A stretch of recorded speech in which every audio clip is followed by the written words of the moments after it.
जिसके जीवन में हमेशा कांटे ही मिले हैं। बेटी बड़ी हुई तो घर में मायके में दुख देखा, और मायके से गई ससुराल में तो ससुराल में दुख देखा। ससुराल में भी दुख देखने के बाद में भी पति को बहुत कुछ काम खुलवाया, बहुत धंधे खुलवाए, नौकरी लगवाई, पर वो पति बार बार छोड़ कर आ गया, बार बार तकलीफ भोग रहा है, बार बार कष्ट भोग रहा है। फिर थोड़े दिन काम करता है, थोड़े दिन छूट जाता है, फिर व्यापार में बढ़ता है, फिर छूट जाता है, फिर कोई दुकान खुल गई, थोड़े दिन अच्छी चली, फिर वापस वहीं घर पर आकर बैठ गया। अर्थात उसके जीवन में वो शूलता चल रही है। ओम नमः शिवाय, हर हर महादेव। मित्रों, पूज्य गुरु जी के उपायों वाली वीडियो शुरू करने से पहले मैं आप सबको बता दूं कि अगर आपके जीवन में कष्ट बहुत ज्यादा है, अगर आप रोग, बीमारी, ग्रह कलेश, पति पत्नी तलाक, पति बच्चों की गलत संगत या फिर उनके नशे आदि की आदत से अगर आप परेशान हैं, या फिर बच्चों का दिन रात मेहनत करने के बावजूद भी किसी परीक्षा कंपटीशन में अगर सिलेक्शन नहीं हो पा रहा है, या फिर घर में पितृ दोष के कारण आपके बनते काम अगर बिगड़ रहे हैं, या फिर कोई आपकी मनोकामना वर्षों पुरानी है और आज भी अगर अधूरी है और वो पूरी नहीं हो पा रही है, या फिर किराए के मकान में आपका जीवन गुजरा जा रहा है पर खुद की जमीन मकान लेने का अगर आपका सपना सपना ही बन के रह गया है, या फिर लक्ष्मी आपके घर में टिकती नहीं है, भले घर में आपके कमाने वाले 10 लोग क्यों ना हो, अगर आप भी इन समस्याओं के साथ अपना जीवन गुजार रहे हैं तो पूज्य गुरु जी ने अपनी आज की कथा में 7 ऐसे महा उपाय बताए हैं। अगर आपने इनमें से एक भी उपाय सच्चे मन से कर लिया और अगर शिव जी ने चाहा तो मात्र 3 माह में आपके जीवन से कष्टों दुखों का अंत हो जाएगा तथा माता लक्ष्मी की आप पर विशेष कृपा होना शुरू हो जाएगी। तो चलिए बिना देरी किए हम सभी खुद सुनते हैं उन सभी चमत्कारी उपायों को पूज्य गुरु जी के श्री मुख से। पर उससे पहले वीडियो को लाइक और हमारे चैनल महादेव के उपाय को सब्सक्राइब जरूर कर लीजिएगा। ओम नमः शिवाय। बाबा देवादिदेव महादेव कहते हैं ये 3 घड़ी, 3 पल, 3 नक्षत्र, 3 समय, 3 दिन में जो शूल मुझे समर्पित करता है उसके जीवन से मैं शूल हटा देता। वो 3 दिन लिखे स्कंद पुराण।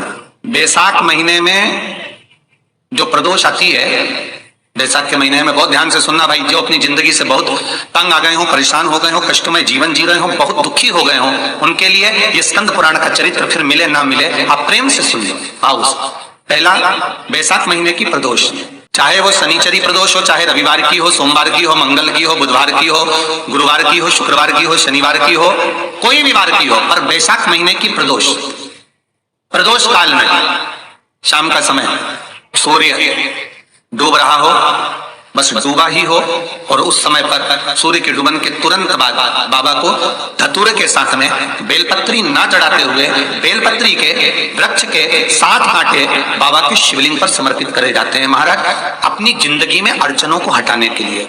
फिर आप जिस व्यापार में उतरे, जिस व्यवसाय में उतरे, जिस नौकरी में उतरे, आप दिल से करें, आपको तरक्की मिलेगी। आप हार नहीं सकते, नीचे नहीं आ सकते, उन्नति पर ही चढ़ेंगे। एक बैसाख मास की प्रदोष। दूसरा, शिवरात्रि के दिन मध्याह्न का समय, जो बड़ी शिवरात्रि होती है माघ की, बड़ी शिवरात्रि के अंतर्गत मध्याह्न का समय, दोपहर के ठीक 12 बजे, चाहे फिर वो कोई भी दिन हो हमारा, शिवरात्रि जिस दिन पड़ रही हो उस दिन भी धतूरे के साथ बाबा को 7 कांटे बेलपत्री के वृक्ष के समर्पित होते हैं महाराज। इसमें आप ये वाले जो कांटे हैं जो शिवरात्रि के दोपहर 12 बजे वाले हैं, अगर कोई मदिरा पीने वाला हो, व्यसन में डूबने वाला हो, कोई जुआ खेलने वाला हो, कोई गलत वैश्यावृत्ति करने वाला या अपने मार्ग से विचलित कोई व्यक्ति है, उसके लिए भी ये कांटे बहुत काम आते हैं। दूसरा, पार्वती तेरे द्वारा तेरे नयन अश्रु से जो प्रगटा हुआ बेल का वृक्ष है, द्वितीय शूल मैं वहां धारण करता। तृतीय शूल, तीसरा शूल जो वर्णन करा गया महाराज, भगवान श्रावण के महीने में जो भी दूसरा सोमवार पड़े, जो भी पड़े, श्रावण के महीने का जो दूसरा सोमवार होता है, उस दूसरे सोमवार में रात्रि के समय पर, अर्थात शास्त्र अब घड़ी और पल का स्मरण करेंगे तो रात्रि के बजेंगे 10 से 12 बजे, 10 से 12 के बीच में धतूरे के साथ बाबा को शूल समर्पित होता है महाराज।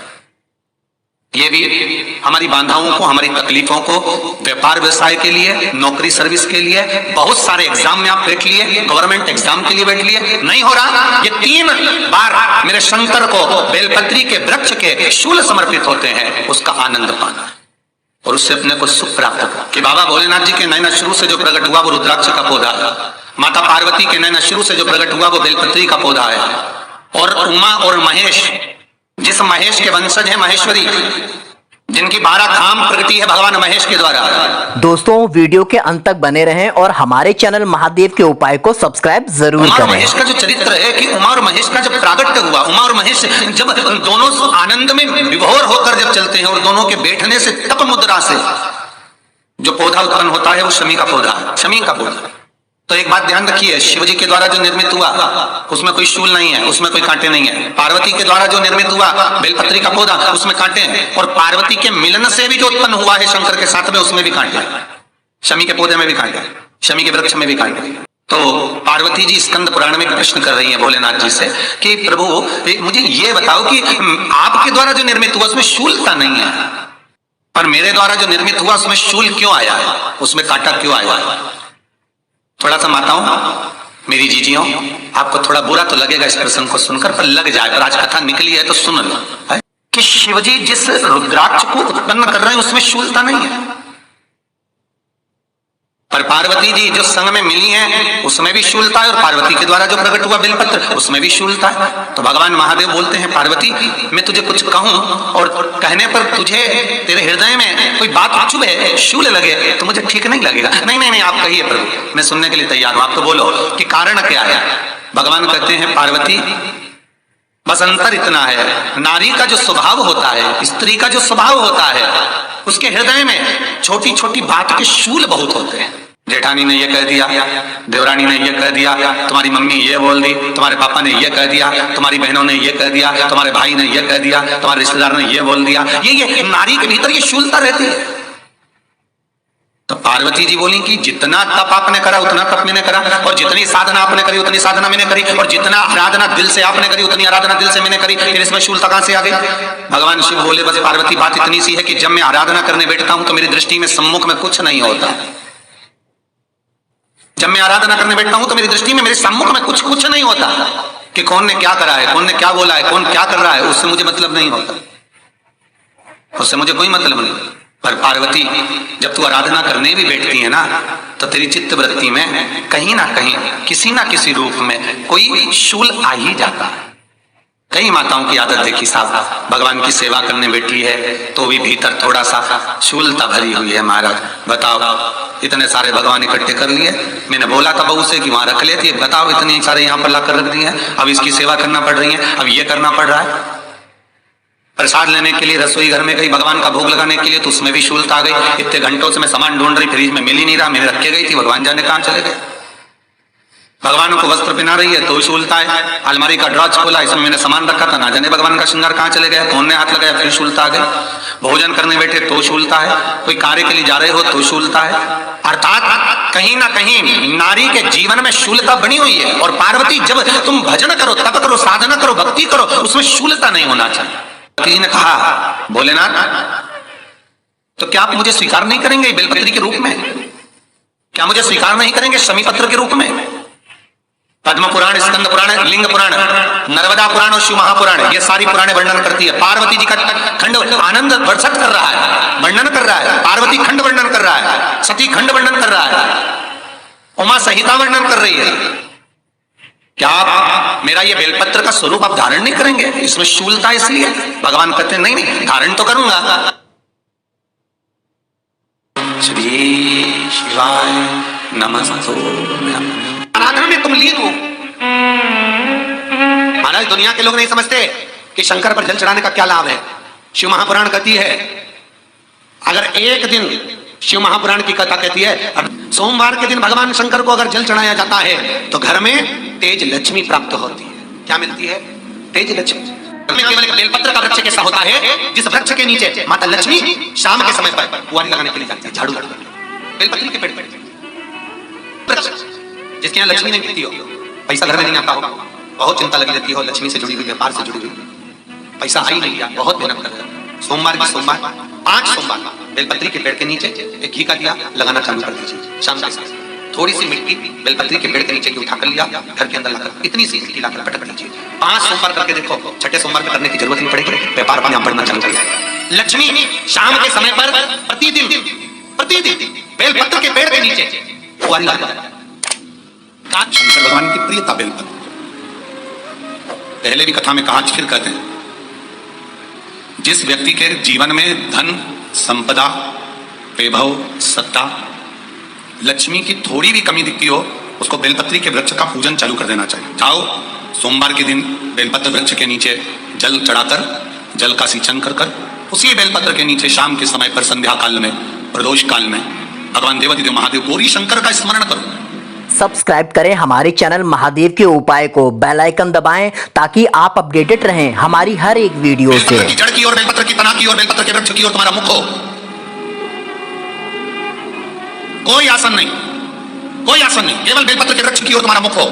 जहां बेलपत्री का वृक्ष है उसके नीचे बैठकर, उसकी छाया में, उसकी ओट में पंचाक्षर मंत्र नमः शिवाय, या फिर षडाक्षर मंत्र ओम नमः शिवाय, या फिर श्री शिवाय नमस्तुभ्यम का स्मरण कर कर अपने हृदय की बात गौरी शंकर से, महादेव से कहे। शिव महापुराण की कथा कहती है 7 दिनों में एक दिन सोमवार का ऐसा होता है जिस दिन 33 कोटि देवी देवता बेलपत्री के वृक्ष के नीचे बैठकर भगवान शंकर और पार्वती का स्मरण करते हैं और शिव पार्वती उनकी झोलियां खुशियों से भरते हैं। देवता भी जिनका भजन करना है वो बेलपत्री के वृक्ष के नीचे। लक्ष्मी, मां लक्ष्मी भी बेलपत्र के वृक्ष के नीचे निरंतर विराजमान होती है। और आप लोगों से एक निवेदन और करना चाहेंगे, ये मनुष्य का शरीर जब तक रहे, ये मानव की देह जब तक रहे, जिंदगी में एक बेलपत्री का वृक्ष अपने रहते रहते कहीं पर भी लगाना, उसको बड़ा करना, उसको बड़ा कर कर जैसे अपने बच्चे को बड़ा करते हो ऐसे लगाकर बड़ा कर कर महादेव से कहना कि मैंने अपनी जिंदगी में, मैं मर भी जाऊं, मेरे प्राण छूट भी जाएं, मेरे जाने के बाद मेरे घर के लोग एक लोटा जल चढ़ाएं ना चढ़ाएं, बेलपत्री चढ़ाएं ना चढ़ाएं, पर ये वृक्ष मैंने बेलपत्री का लगा दिया, अगर मैं मर भी गई तो मेरे मरने के बाद भी मेरे हाथ की बेलपत्र महादेव को चढ़ती रहेगी, महादेव को प्राप्त होती रहेगी। लगाओ एक बेलपत्री के पौधे पर, छोटे से बड़ा करो, बड़े से बड़ा करो, बड़े से बड़ा करो, और बड़ा करने के बाद उसको कहीं तुम्हारी मर्जी पड़े जहां उस बेलपत्री के वृक्ष को लगाओ। अगर गलती हो गई है, बहुत गलतियां हो गई, बहुत दुख पड़ गया, तकलीफ में आ गए, लग रहा है कि मुझसे बहुत गलतियां हुई है, बाप ने नहीं सुना, ये बेलपत्री का भाग की डंडी पीछे की ओर कर जहां बैठकर बेलपत्र चढ़ा रहा, पत्ती का मुकाबला और डंडी का नुकसान। शिव की कुछ आराधना है, मेरे भोले बाबा की कुछ आराधना है। आली ना जाता कोई खाली ना जाता कोई, दर से तुम्हारे मैं भी खड़ी हूँ नहीं बारे बसा, मैं भी खड़ा हूँ नहीं बारे बसा अपने। बैसाख के महीने में तो आपको अगर शरीर में कहीं पथरी भी आ गई है ना, कहीं नेत्रों में अगर ज्योति कमजोर पड़ रही है, जाले पड़ने लगे, चश्मा बढ़ने लगा, रात को आंखों में जलन होने लगी, रात को नींद नहीं आ रही है, तो बैसाख के महीने में जो दुर्वा होती है, इस दुर्वा को तोड़ लाओ। जहां पर अशोक सुंदरी का स्थान होता है, जहां पर अशोक सुंदरी का जो स्थान होता है, उस अशोक सुंदरी के स्थान पर उस दुर्वा को रख दो और कुंदकेश्वर महादेव का नाम। कौन से महादेव का नाम लेते हैं? कुंदकेश्वर। उस दुर्वा को उठा कर लिया। बैसाख के महीने में कोई भी तिथि, कोई भी दिन, कोई भी वार आप बैसाख के महीने में कर सकते हो। उस दुर्वा को लेकर आओ, लगभग 20-25 दुर्वा लेना, उसको लेकर आइए। सुबह सुबह कुंदकेश्वर महादेव का नाम लेकर उसको खाना प्रारंभ कर दीजिए। एक दुर्वा रोज खाओ। जो पथरी है या नेत्रों में तकलीफ है या कोई ना कोई रात्रि को नींद नहीं आना, बेचैनी हो जाना, घबराहट आना, धीरे धीरे धीरे धीरे 20 दिन की वो दुर्वा है, 20 दुर्वा एक एक खाना चालू करो। 4 या 5 दिन लगेंगे, अपने आप आपको कोई गोली खाने की जरूरत नहीं पड़ेगी, नींद अपने आप आना प्रारंभ हो जाएगी। और बेचैनी अशोक सुंदरी वाली जगह पर दुर्वा समर्पित कर कर कुंदकेश्वर महादेव का नाम लेकर। कौन सा महादेव? कुंदकेश्वर। जिस नारी का रजोधर्म से जुड़ा हुआ जो भी तकलीफ होती है, केवल हाथ में जल लेकर, आसक्ति का नाम लेकर भी वो पान कर लेती है, तो रजोधर्म से जुड़े हुए सारे दुख, कहते हैं कि गर्भ में, गर्भाशय में अगर गांठ भी पड़ गई है और डॉक्टर कह रहा है कि बच्चादानी में गांठ है, गर्भाशय में गांठ है और इसका ऑपरेशन होना जरूरी है, आसक्ति दक्ष प्रजापति की पहली पत्नी का मात्र स्मरण कर कर अगर आचमन पानी का कर लिया जाए तो गांठ भी गर्भाशय की गलना प्रारंभ हो जाती है। ये वो नाम, ये वो शब्द है। अगर मान लो शरीर में कोई गांठ पड़ जाती है, डॉक्टर अपना इलाज कर रहा हो, उस जगह पर प्रजापति वीरण की पुत्री आसक्ति का नाम स्मरण में आना चाहिए। एक बार सब बोलिए, क्या नाम है? आसक्ति। और हर हम आसक्ति का नाम भी नहीं बोल सकते, तो इसी आसक्ति का एक नाम है वीरणी। क्या नाम है? आसकनी का स्मरण, अगर गांठ भी गर्भाशय में है और डॉक्टर बोल रहा है कि ऑपरेशन है, कराना है, डॉक्टर साहब से कहना साहब जल्दी तो नहीं है ना, 15 दिन का समय तो मिल सकता है या 10 दिन का समय तो मिल सकता है इसका ऑपरेशन कराने के लिए।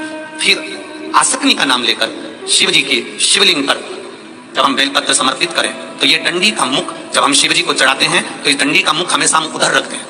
अब की बार आसकनी का नाम लेकर जब हम शंकर भगवान को बेलपत्र समर्पित करेंगे तो ये डंडी का मुख शिवलिंग पर अपनी ओर रखेंगे और उसी बेलपत्र को चढ़ाकर जल समर्पित कर कर आचमन कर कर उसी बेलपत्र को लाकर घर के द्वार को पूरा खोलकर घर के अंदर प्रवेश कर घर के बाहर स्मरण को शिव को याद करते हुए उस बेलपत्र को चबा चबा कर खाना प्रारंभ करिए। 10 दिन मांगिए आप कि 10 दिन के बाद मैं ऑपरेशन कराऊंगी, मना नहीं, पर एक बार मेरे महादेव का नाम का स्मरण करना चाहती हूँ, एक बार शिव तत्व। क्या नाम है? जम के बोलो, नाम बोलो फिर से, आसकनी। इस नाम की मूलता का स्मरण करें, वीरणी आसकनी। जैसे गणेश जी की 2 सूंड होती है, एक राइट सूंड का गणेश, एक लेफ्ट सूंड का गणेश। कौन कौन सूंड का? राइट सूंड और लेफ्ट सूंड।